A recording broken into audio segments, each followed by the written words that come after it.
Hello दोस्तों, नमस्कार। Welcome to this video. उम्मीद करता हूँ आप सब बहुत बढ़िया होंगे। तो साथियों, आप जानते हैं हम लोग जनरल स्टडीज का अध्ययन कर रहे हैं और जनरल स्टडीज में मॉर्निंग में हम लोग करंट अफेयर्स को कवर करते हैं। जी हाँ, करंट अफेयर्स के उन इंपॉर्टेंट क्वेश्चंस को जो आपके एग्जाम के दृष्टिकोण से बेहद इंपॉर्टेंट है, पिछले एक साल के हैं, जो आपके एग्जाम में पूछे जा सकते हैं। तो इन क्वेश्चन को हम यहाँ पर मॉर्निंग में 7 बजे की क्लास में कवर करते हैं। इसके अतिरिक्त आप जानते हैं जीएस की क्लास होती है शाम को 7 बजे। तो अगर आप किसी भी प्रकार के गवर्नमेंट सर्विस के एग्जाम की तैयारी करते हैं तो आपके लिए ये श्रृंखला बेहद इंपॉर्टेंट है। मैं यहाँ पर आपके इन जो वीडियोज हैं उनकी पीडीएफ्स, टेस्ट, क्विजेज वो सब कुछ प्रोवाइड कराता हूँ। अगर आप चाहते हैं ये सब कुछ प्राप्त करना तो आप हमारे नंबर 9565272442 नंबर पर व्हाट्सएप के माध्यम से कांटेक्ट कर लें, पीडीएफ ग्रुप ज्वाइन करें। वहां पर ये सब कुछ आपको आपके एग्जाम ओरिएंटेड मटेरियल हम आपको प्रोवाइड कराते हैं। आइए वीडियो को शुरू करते हैं भैया। लेते हैं पहला क्वेश्चन। पहला क्वेश्चन है यहाँ पर 24 नवंबर 2025 को भारत के 53वें यानी 53rd मुख्य न्यायाधीश यानी सीजेआई के रूप में किसने शपथ ली है। तो यहाँ पर देखिए, who took oath as the 53rd chief justice of India CJI on 24 November 2025। तो यहाँ पर है न्यायमूर्ति भूषण आर गवई, ठीक है, न्यायमूर्ति सूर्यकांत, न्यायमूर्ति संजीव खन्ना, न्यायमूर्ति पीएस नरसिम्हा। मेरे भाई आप सबको इसका आंसर पता है, तो आप कृपया इन मैसेज मतलब अपने जो आंसर है, जो सही आंसर है उसको आप कमेंट में जरूर लिखें। अगर ना पता हो मेरे बताने के बाद लिखें, लेकिन लिखें जरूर, क्योंकि एक बहुत अच्छी आदत है जिससे आप लंबे समय तक याद रख सकेंगे। तो यहाँ पर जो सही विकल्प है मित्र वो है आपका न्यायमूर्ति सूर्यकांत। जी हाँ, न्यायमूर्ति जो है भूषण आर गवई के सेवानिवृत्ति होने के बाद न्यायमूर्ति सूर्यकांत ने भारत के 53वें मुख्य न्यायाधीश के रूप में कार्यभार संभाला है। उनका कार्यकाल भारतीय न्यायपालिका में डिजिटल सुधारों और लंबित मामलों को कम करने पर केंद्रित रहने की उम्मीद है। फिलहाल उनका कार्यकाल चल रहा है। तो यहाँ पर आगे बढ़ते हैं भैया। अगला क्वेश्चन ये देखो, यह है नवंबर 2025 में यूनिसेफ इंडिया ने बाल अधिकारों के लिए अपना नया सेलिब्रिटी एडवोकेट किसे नियुक्त किया है, ठीक है। Who has been appointed by UNICEF India as its new celebrity advocate for chief right in child right in नवंबर 2025। तो आपको बताना भाई सही विकल्प। देखिए यहाँ पर आलिया भट्ट, सुरेश कीर्ति, रश्मिका मंदाना, आयुष्मान खुराना।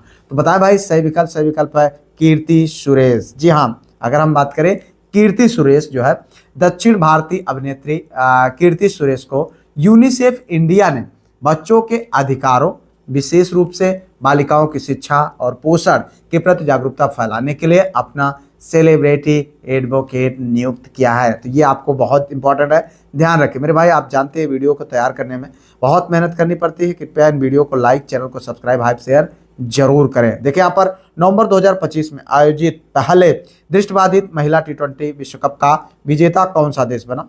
विच country won the first visually impaired women's T20 world cup held in November 2025। बताओ भाई सही विकल्प। देखिए यहाँ पर नेपाल, श्रीलंका, भारत, ऑस्ट्रेलिया।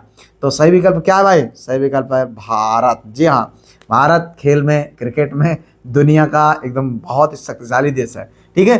तो ये दृष्टिबाधित वाला कैसे पीछे रह सकते हैं। आप देखें भारत में कोलंबो में खेले गए फाइनल में नेपाल को, किसको हराया? नेपाल को 7 विकेट से हराकर इतिहास का पहला दृष्टिबाधित महिला T20 विश्व कप जीत लिया, ठीक है। चलो भाई आगे बढ़ो। अगला क्वेश्चन यहाँ पर देखिए, rule of law index 2025, rule of law index में भारत को कौन सा स्थान प्राप्त हुआ, ठीक है। What is the India's rank in the rule of law index 2025? 77th, 82, 60, 86, 94। आपको बताना भाई सही विकल्प। तो सही विकल्प है यहाँ पर 86। जी हाँ, ये है आपका सही विकल्प। वर्ल्ड जस्टिस प्रोजेक्ट द्वारा जारी इस सूचकांक में भारत कौन से स्थान पर रहा? 86 स्थान पर रहा। यह सूचकांक किसी देश में कानून के शासन, भ्रष्टाचार की स्थिति और मौलिक अधिकारों के संरक्षण के आधार पर रैंकिंग प्रदान करता है। तो इतना आपको इस क्वेश्चन संबंधित जानना चाहिए भैया, ठीक है। आगे बढ़ो। अगला क्वेश्चन यहाँ पर देखें, नवंबर 2025 में मिस यूनिवर्स 2025 का खिताब किसने जीता? Who won the miss universe 2025 title in November 2025? देखो मेरे भाई, मैं आपको बता रहा हूँ जो ये क्वेश्चंस है बहुत इंपॉर्टेंट है, क्योंकि अभी आप देख रहे हैं जो है 18 और 19 के रेट में जो आपका पेपर हुआ असिस्टेंट प्रोफेसर का, उसमें वर्ल्ड जो है ये करंट अफेयर्स पूछे गए,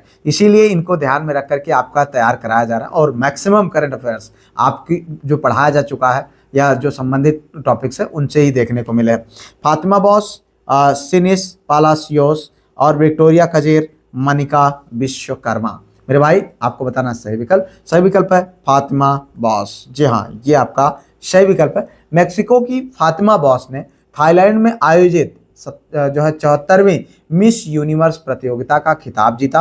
भारत का प्रतिनिधित्व राजस्थान की मनिका विश्वकर्मा ने किया था। किसने किया था? मनिका विश्वकर्मा ने। ठीक है, ये इन्होंने। यहाँ पर देखो अगला क्वेश्चन भैया, 26 नवंबर 2025 को भारत में संविधान दिवस की कौन सी वर्षगांठ मनाई गई? तो 75, 76, 80 और 70। ठीक है, which anniversary of the constitution day was celebrated in India on 26 November 2025। तो आपको बताना भैया सही विकल्प है यहाँ पर 76। जी हाँ, 26 नवंबर 1949 को भारत के संविधान को अपनाने की याद में हर साल संविधान दिवस मनाया जाता है। 2025 में इसका 76वां वर्ष था। तो इस टाइप के क्वेश्चन आपको देखने को मिल जाएंगे, तैयार रखना भैया। ठीक है, आगे बढ़ो। अगला क्वेश्चन, नवंबर 2025 में भारत के किस स्थल को देश का पहला रामसर साइट घोषित किया गया? ठीक है, यहाँ पर क्या पूछ रहा है? देश का नया रामसर साइट, ठीक है, रामसर स्थल घोषित करने की बात हो रही। Which site in India was declared as the country's new Ramsar site in November 2025? तो यहाँ पर देखिए गोवा बिल झील और थोल झील, सुल्तानपुर हरियाणा और हैदरपुर जो कि उत्तर प्रदेश में है। ठीक है, तो आपको बताना भैया सही विकल्प है ये वाला गोगाबील झील। ठीक है, गोगाबील झील जो है नवंबर 2025 में बिहार के कटिहार जिले में स्थित गोगाबील झील को भारत का जो है 94th यानी 94वां, ठीक है, 94वां आधिकारिक रामसर स्थल के रूप में घोषित किया गया। यह 1971 के रामसर कन्वेंशन के तहत अंतर्राष्ट्रीय महत्व की आर्द्र भूमि के रूप में मान्यता प्राप्त जो है बिहार की एक महत्वपूर्ण झील है। ठीक है, चलो भाई आगे देखो अगला क्वेश्चन। दिसंबर 2025 में संयुक्त राष्ट्र शरणार्थी एजेंसी के नए प्रमुख के रूप में किसे नियुक्त किया गया? Who has been appointed as the new head of the UN refugee agency in December 2025? तो यहाँ पर देखें फिलिपो ग्रांडी, बरहम साली और एंटोनियो गुटेरस ट्रेडोस एडनॉम। बताओ भाई सही विकल्प है बरहम साले। ठीक है, ये आपका सही विकल्प है। कौन? बरहम साले, ये वाला। ठीक है, तो यहाँ पर अगर हम बात करें इराक के पूर्व राष्ट्रपति बरहम साली है। ठीक है, बरहम साली है। ठीक है, 1 जनवरी 2026 से अपना कार्यकाल शुरू करेंगे। वे फिलिपो ग्रांडी का स्थान लेंगे। विशेष बात यह है कि वे स्वयं एक पूर्व शरणार्थी रह चुके हैं। ठीक है, क्या पूछा जा रहा भाई? दिसंबर 2025 में संयुक्त राष्ट्र शरणार्थी एजेंसी के नए प्रमुख के रूप में किसे नियुक्त किया गया? तो ये कौन है? बरहम साले। ठीक है, चलो भाई आगे देखो अगला क्वेश्चन। दिसंबर 2025 में राष्ट्रपति द्रौपदी मुर्मू ने किस स्वदेशी पनडुब्बी पर सवार होकर एक नए ऐतिहासिक सॉर्टी यानी समुद्री यात्रा की? तो अब्रॉड जो है which indigenous submarine did president Droupadi Murmu take a historic sortie in December 2025? INS Arihant, INS Kalvari, ठीक है, INS बागसीर, INS बेला। तो बताओ भाई सही विकल्प है आपका सी आंसर, INS बागसीर। जी हाँ, 28 दिसंबर 2025 को राष्ट्रपति द्रौपदी मुर्मू ने कलवरी श्रेणी की पनडुब्बी INS बागसीर पर सवार होकर भारतीय नौसेना की परिचालन क्षमताओं का जायजा लिया। ठीक है, तो आगे बढ़ते भैया आज के यहाँ पर अंतिम क्वेश्चन की ओर। दोहा जो कि कतर में है, ठीक है, आयोजित जो है फिडे यानी FIDE वर्ल्ड रैपिड शतरंज चैंपियनशिप 2025 में पुरुषों का खिताब किसने जीता? देखें, who won the men's title at the FIDE world rapid chess championship 2025 held in Doha, जो कि कहाँ पर है? कतर में है।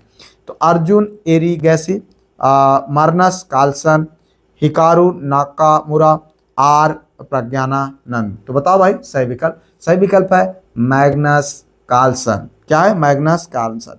ये आपका सही विकल्प है मेरे भाई। मैग्नस कार्लसन ने अपना छठा वर्ल्ड रैपिड खिताब जीता। इस प्रतियोगिता में भारत के अर्जुन एरिगैसी और ओनेरो हम्पी ने क्रमशः जो है पुरुष और महिला वर्ग में जो है कांस्य पदक भी जीते हैं। ठीक है, तो इतना आपको इस क्वेश्चन संबंधित जानना चाहिए मेरे भाई। उम्मीद करते हैं इन वीडियोज से आप रेगुलरली बहुत अच्छा सीख रहे होंगे और ये आपके लाइफ में वैल्यू ऐड कर रहे होंगे। तो अगर आपका कोई सुझाव हो कमेंट करिएगा। नंबर है 9565272442 नंबर। ठीक है, इस नंबर पर व्हाट्सएप के माध्यम से कांटेक्ट करके पीडीएफ ग्रुप जरूर ज्वाइन करें, टेस्ट एंड क्विजेज में पार्टिसिपेट करें। फिलहाल मिलते हैं किसी और वीडियो में किसी और टॉपिक पर। तब तक के लिए जय Hind, Vande Mataram, best of luck.